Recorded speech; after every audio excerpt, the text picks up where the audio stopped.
Hello, dear friends. I'm Riley, your AI-powered host. Welcome back to Top Video Book, where we slow down with the stories that make us feel more, think deeper, and wonder about the world and ourselves. Today, we're talking about The Great Gatsby, a story of glittering illusions, hollow wealth, and one man's undying devotion to a dream that was never quite real. We step into the champagne haze of the Jazz Age, a world where the music never stops, but the loneliness never leaves.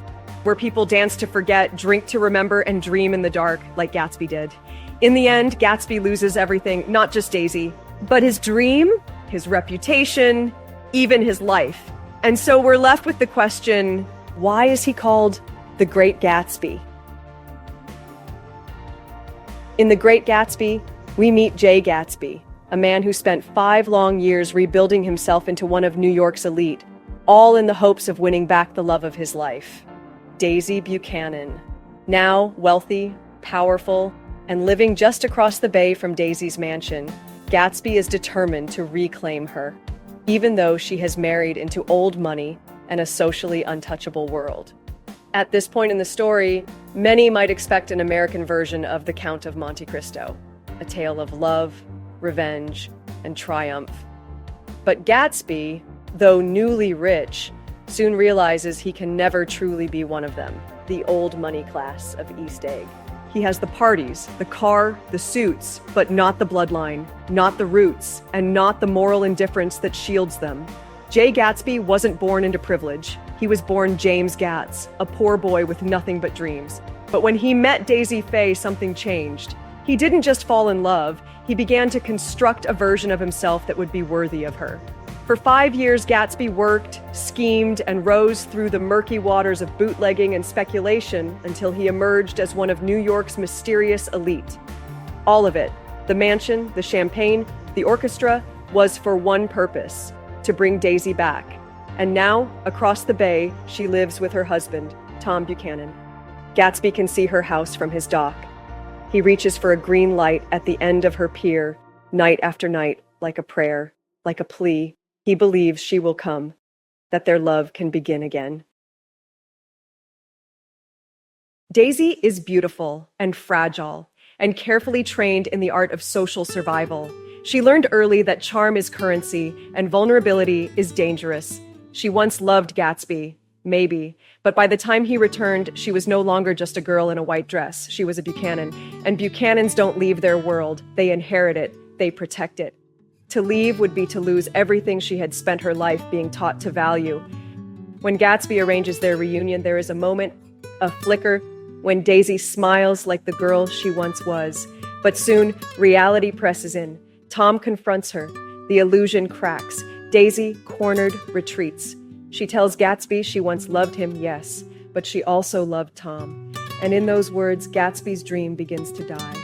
You see, for all his wealth, Gatsby doesn't understand the world he's entered. Old money doesn't admire ambition. It mocks it. To them, Gatsby was never a rival, just a spectacle. Gatsby believed he could turn back time.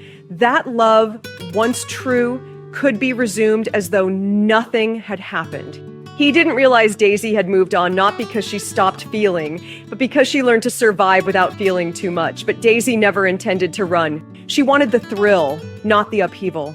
She enjoyed being wanted, but she feared being undone. Security mattered more than sincerity. And Gatsby asked her to trade one for the other. When Myrtle Wilson is killed in a hit and run, Tom allows George, her husband, to believe Gatsby was driving. Daisy was the one behind the wheel. And Gatsby, loyal to the very end, says nothing. He waits outside her house that night in case she needs him. She never comes out. She will never come again.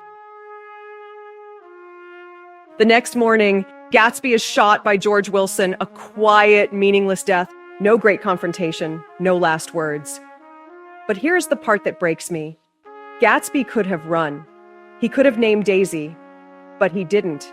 His death was not just a tragedy. It was his last gesture of devotion, and perhaps his last way of escaping a world that never truly welcomed him. In a sense, he chose this ending. He died still believing, or at least pretending to believe, that the dream was worth it.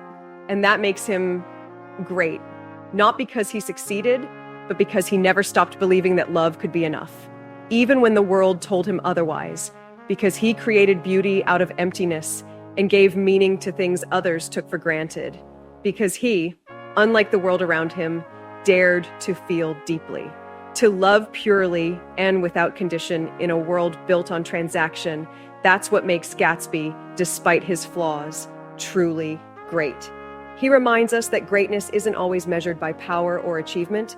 Sometimes it lies in the refusal to stop hoping, even when hope hurts. Gatsby's tragedy wasn't his alone.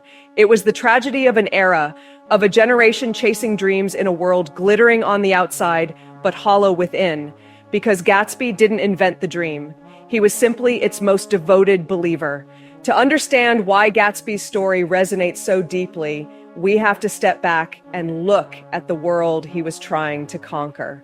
A world dancing to the rhythm of jazz, drunk on illusion, and desperate to forget the war behind it. The 1920s, or the Jazz Age, were a time of roaring stock markets, wild parties, and revolutionary fashion. America was recovering from the First World War, and people longed for excitement, for escape. They danced, drank, and dreamed under the glow of electric lights. Fitzgerald captured this cultural moment in perfect detail, but also revealed its rot. Beneath the glamour was a loss of meaning, a loneliness that wealth couldn't soothe. Gatsby's parties, full of laughter and strangers, mirror an entire generation's attempt to outrun grief and find joy in surface things. Fitzgerald himself once said, "The parties were bigger, the pace was faster, the shows were broader, the buildings were higher, the morals were looser," and The Great Gatsby showed us the shadow behind that brightness. The Great Gatsby wasn't a bestseller when it first came out. In fact, it faded into obscurity for a time. But in the decades since, it has become a cornerstone of American literature, studied, quoted, adapted, and loved. Why? Because it asks questions that never go out of style. Can you ever truly escape your past? Can love survive time? Is success worth it if it comes at the cost of your soul? Gatsby's dream is deeply personal, but it's also universal. His longing for belonging, for recognition, for love is something we've all felt. And his refusal to let go of that longing, that's what makes the story feel modern, even now. This is not just a book about the 1920s, it's a book about us. Gatsby was a man who tried to build his future out of memories, who believed that love could erase time, that money could buy back wonder. He wasn't perfect, but he loved with the kind of devotion few dare to feel, and in a world of selfishness and calculation, that makes him unforgettable.